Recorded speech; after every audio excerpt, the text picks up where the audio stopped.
We always start with the makeup. We love the way the young man's wired. He's a tough, smart, competitive football player. The way he works, the way he competes, we're very excited to bring him. He fits our ethos. He fits the culture, everything that we want to be as a football team here. He fits it. He checks all those boxes. And as a player, he's big, he's athletic, the versatility, things he can do on the field, the catch radius. We're very excited to make him a Falcon. The speed, what 40 time did you all have on him? We've been seeing varying numbers on that. Well, that's great. We worked him out, so we felt pretty comfortable with his speed and everything in the tape. So we're not going to discuss internal measurements we had on guys. You just watch the tape. He's plenty fast. That's top secret? It's not top secret, but that's our intellectual property. So, no, we're obviously very. What's that? You're fine with speed because we're trying to figure out he's got a lot of contested catches. Is it because he's not getting open? Did you watch him in the slot? Yeah. Yeah, the guy's a dynamic player. Plays a lot of position. He's everything you want in mental makeup. Like Terry said, he's wired the right way. We're excited as hell that he's a part of the Falcons. He was saying that you guys did a lot of work on him, but kind of wanted him to keep it quiet. That you guys were really talking to him. How much work did you guys actually A lot. do on him versus maybe Very extensive. Yeah. So that was Terry mentioned the other day. Part of the process, we were able to get back out on the road. So we felt very confident in exactly the kind of player we were bringing in here. Yeah, it means a lot to spend time with those guys and get around them and go to work them out in their place and really get your hands on them. That's really important, and we're very impressed with everything we did with him. And what went to taking a receiver versus there were edge rushers on the board. There were a couple edge rushers on the board. There was Charles Cross on the board, who was a highly rated offensive tackle. What went to taking a receiver versus maybe some of those other positions of need for you guys? Well, every position is of need, Michael. So we trusted our board and where it fell. So we're very excited about the player, and you can obviously, if you're paying attention after our pick, you saw the run on wideouts, which we predicted was going to happen. So all the factors led into it, but we also trusted our process, and we weren't going to reach. We talked about that the other day about need. Things are even, sure. Things aren't. That's why you do all this work. You don't all of a sudden get on the clock and start just dismissing all the work these scouts have put in, the whole process. We talk about being collaborative, and then you go away from strategies just because you're on the clock. So it's pretty much just how the board fell, right? You weren't thinking offense, defense, position, whatever. It's just how things fell when you got to 8. Yeah, Correct. It's Yep. pretty simple. Yeah, stack the board, and he's the best player on the board. And we're excited to take him off. Obviously, if a defensive player would have been there that was the best player, we would have took him. But Drake was the best player, and we're excited about it. Anything in the first 7 picks that surprised you at all? No. I think it obviously it doesn't always go off in the order, but I don't think there are any surprises. What about you guys? You think there are any surprises? Yeah, at number 3. Number 3. Stinger, Yeah, I'm a little higher than I think some people thought. The foot and anybody, we didn't know what the medicals look like. That's the problem. Yeah, so that was the kind of, jumbled up stuff a little bit. Looking ahead tomorrow, you got 4 picks. End of the first round, now you got to let the dust settle, but it should be another busy day starting tomorrow for you guys. Yeah, it's exciting. We're just looking through the board, and it's cool to have a day to kind of digest and look at the players that are there. And as we count, okay, this is our group. Who do we expect to be there? And there's some good football players at every position. So we're really excited. In the middle, it got kind of sketchy with all the trades. Where were you all at when all that was going down? We always answer our phone, and obviously people call and want to know if you want to get back in. But we felt like we weigh everything, and we talk about how much things would cost, and we'll do the same thing tomorrow. We had those discussions, but we felt comfortable to be patient and get rolling tomorrow. Did y'all have any offers to move down? We discussed some offers. We did, and it's just a weighing process, though, because sometimes, like, what happens is people will call and throw something out there that might not make sense. So it's all a weighing process, comparing the player to what you could actually get. So we did have some discussions. And how much did you guys at all consider a quarterback at 8? It's just the same way we consider all the other positions. We took the best player off the board. The The phone calls that you received about the 8th pick, would you have had to move way down or just a little bit? We talked to teams in the middle and at the bottom, and we talked to basically everybody, Jeff, you know. So we talked to enough teams, and it obviously wasn't enough, wasn't something that made sense to us as we weighed the pros and cons to actually move out of that pick. I was going to say, how much of it was that, and how much of it was you just really like this player at 8? I think it was more so we love the player and we're excited about him, but also a lot of those calls, people were just kind of checking in, you know, as opposed to someone that really wants to give up a lot to get up. So, none ever got really serious in your view? No. Arthur, your evaluation of the wide receivers, what did Drake's size, how big of a role did Drake's size play? Well, it certainly was a factor, but it's not I know the popular narrative that, it's got to be this height or we want the bigger receiver. It certainly helped, but that's not and there's some really good players that got taken. Well, we'll play with anybody that can help this team. So we just liked what the player brought to this team, how he'll be used for us, how he complements some of the other pieces we have. And like I said, we were ecstatic. You know, obviously there were some really good players taken, the way the board was stacked, and when he was still sitting there, and like to Terry's point, there was no offer that made any sense, and not to get into the details in his job. So we're really, really happy that Drake London's a Falcon. What does his production tell you, the number of targets and catches per game? What does that say to you? Well, here's what you're looking at. He played two different spots. In 20, he's inside, and then they moved him outside. So that shows us a lot. You see a lot of different route tree with him. You see the stuff outside you saw from the 21 season. You go back to the 20 season, watch him inside. He's hard to bring down. He's a catch and run guy. He's also very contested, super competitive. The mental makeup, we're ecstatic about. So he's a very versatile player, even at his size. Some of those guys get pigeonholed. Oh, he's only an X or he's only outside. That's kind of nonsense. The way we play and the guys move around, you got to be able to do both.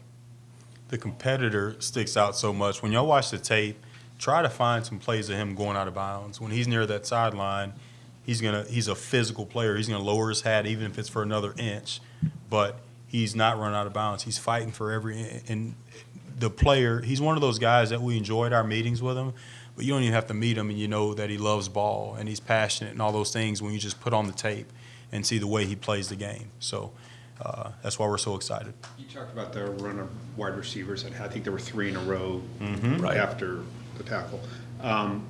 Was there much separation in your mind in that top group of wide receivers? There were 4, 5, 6, however many there were. Was he like far ahead? Unless you want to show me your board. Was he like far? We're not going to do that. But I mean, was there much? I know you're not going to do that. Was there much separation in your mind between the group of Now wide you're just receivers? talking hypothetical and subjectivity here. So, there are a lot of good players. They all have different skill sets. We're really happy with the fit for us. And that's all that matters. Coach, talk about compliments. What do you think about just the size with Kyle Pitts last year and Drake London this year? That's 2 big targets with pretty good catch radiuses. Your thoughts on what you envision them being together on the field, and in particular, what you think you could get done in the red zone? Well, it's really all over the field. We need more trips to the red zone too. So we got to be more efficient. I mean, so he's a good player. We're obviously excited. We have a good vision for him. He's got to go out there and earn it. But they're different players too, and you can again look right out there and look at the numbers and say, oh, they're both tall. Yeah, but they're different players. They complement each other well. So we're excited. He'll come in here. He'll add a lot to this offense. Help us be more efficient. Obviously, we need to get more explosive too. He brings that to the table as well. Talk about just the big guys out there, Kyle Pitts and Drake London. He had a nickname. He kind of already has a nickname. Yeah, I don't know about that one. Twin Towers. Maybe need to work on Yeah, that. we'll see if that one sticks. Who did? Drake, he Self- self-imposed nickname for the two of them. Not smart. All it does is give me more material start. for the team meeting. So I'm actually appreciate Drake. that. So I'm actually fired up for that. Not good. You didn't have to bring that up, Cam. Not. That wasn't my actual question. I just used it as an opportunity to talk to Drake. Yeah, Tomorrow morning. yeah. You just put it on the tee for me. Twin Towers. Thank you. You mentioned him in the slot, him outside. Like, I don't want to give you the full playbook away, but when you start to envision him and ways you can use him, what excites you about maybe the versatility? Well, it's just that. I mean, if you're going to be a team that motions or you're going to play in certain condensed splits, especially on early downs, you've seen them go inside the numbers. You know, a lot of guys that they only play one position. Some of these offenses, they only stay on the same side. It does give you a lot of confidence as much as we like to move different formations, different personnel groups. You see him run the routes that we'd ask him to run inside. You see him make those contested, got to have it catches one-on-one outside. So you're very confident in the player and what you're getting. Now, obviously, it's our job to keep developing and enhancing those skills. So, like I said, it's a really valuable offensive weapon for us. Talk about how they translate maybe college to pro. Do you see him as a guy who can be an immediate contributor year one? You know, Well, that's the intent. You know, you take a guy that high, but again, we'll bring him along at his speed. So certainly when you put a pick that high on a player, there's an expectation that this guy needs to contribute, no different than Kyle last year. So, but we've all been around it. We're not going to expedite. You know, he is coming off of an injury the last season. He's good to go, but we still got to be smart as we bring him along, get into camp. I guess following up on it, you mentioned his injury. Do you have a timeline on when you want him to be full go? You can ask D-Led about my timelines. Charles? Oh, God. Oh, my God. A little late here for him. All right. Well, that's exactly what I was going to ask. He told us that he's still working to build his endurance back up. So do you expect him to have any restrictions as you're getting started with rookie camp and that kind of thing? I mean, the way that it's set up now, you know, some of the rookie camps from the old days, D-Led, you know, it used to be kind of full metal jacket when they started. Everybody's smarter. You got to build these guys. They've all been different. Some of these guys have been on the banquet circuit. They've been taking 1 million visits. They've been trying to work out in hotel gyms. Like, you guys got to be smart when these guys get here and build them up. And that's for all of our players. Terry, what would your son have mocked? Caden, he had his whole mock drafts, and it's fun. It's really fun. He gets into it, and it's cool. Look, we have a building here where we love families, love the families around, and our kids are always here, and it's pretty special for him to be around. But he's definitely excited. Was he okay with your pick? Was he right? Did he get your pick right? I can't reveal his picks. We got to make sure we keep him off the mic Is too. that what you're 45? Is he getting his allowance this week or not? His allowance? Yeah, is he getting? He missed a baseball game to be here today, and he's so cocky he thinks they're not going to win because he went to the baseball game. So he's a different kid. Was he okay with your pick, or did he give you a hard time? Oh no, he's good. He's excited about the pick. I'm sorry if you said this, but how many times did you personally work out Drake or talk to him in person? I don't think it's given anyway. What was your intellectual property? Is that what he? I guess 3 times. Got to throw different buzzwords at you. Yeah, I know. Just give him new material. That's all I I'm know. trying to do is mix it up. Personal workout and a couple other meetings.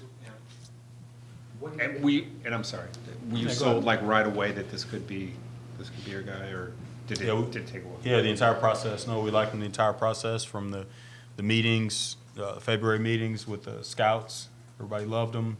And then we met him at the combine, spent time with him there.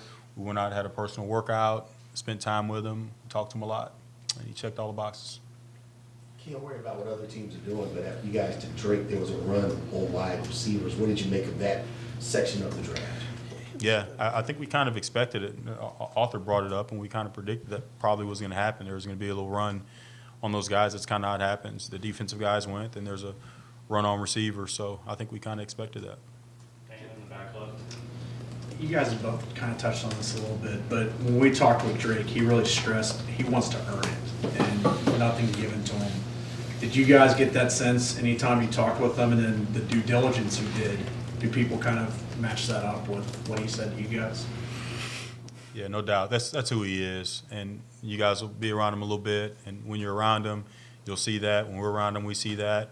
When we watch his tape, we see that. That's who he is. He's a football player, and he's wired the right way. And we wouldn't be bringing a guy in the building if he wasn't. So that means a lot. That's who he is. You talked a little bit, I guess, at your pre-draft visit about the rising receiver contract. You know, another big trade today with AJ. Like, how do you?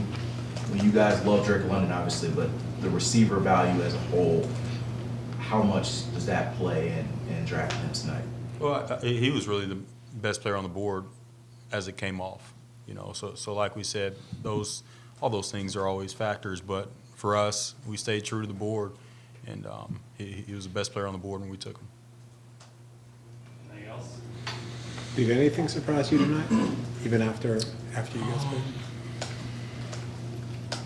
Nothing crazy. I mean, those 32 good football players won tonight, so I can't think of anything crazy. It's kind of what we Nothing outside of expected, the norm. regardless of whatever the hype and then whatever. It's kind of, when you get closer to it, you realize what's fluff and what's not. So it's pretty accurate. What was the difference between going through it the second time as opposed to the first time last year? Well, we had to wait a little bit longer for our pick, but they actually went fast. They weren't. They were turning those picks in, so it went a lot faster. But outside of that, I don't think. I mean, we're a few picks down. Hopefully, next year we're waiting a lot longer, and as we get this thing rolling, we're not picking the top 10 anymore. Kind of look ahead, what's your process tomorrow for picks?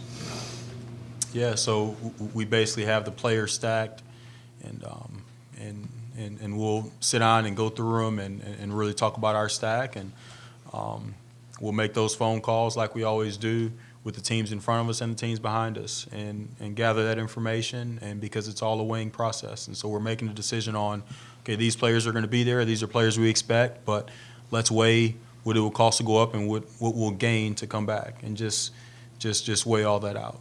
So we'll spend time going through our stack. The players are already stacked, but we just go back through it, spend some time with the coaches, and pull some good names off the board tomorrow. We'll make sure we get some stronger coffee for some of you guys look a little sleepy. Yeah, you're all. So we'll make sure. I'll bring my coffee. When did the machine bow out tie here. come off? Get this thing How cranked deep up. into the first round until the bow tie? Round 18. Round 18. That's Don't let the a good grind way. beat you down. All right. Good. Thanks, guys. For a long haul. Appreciate it, man.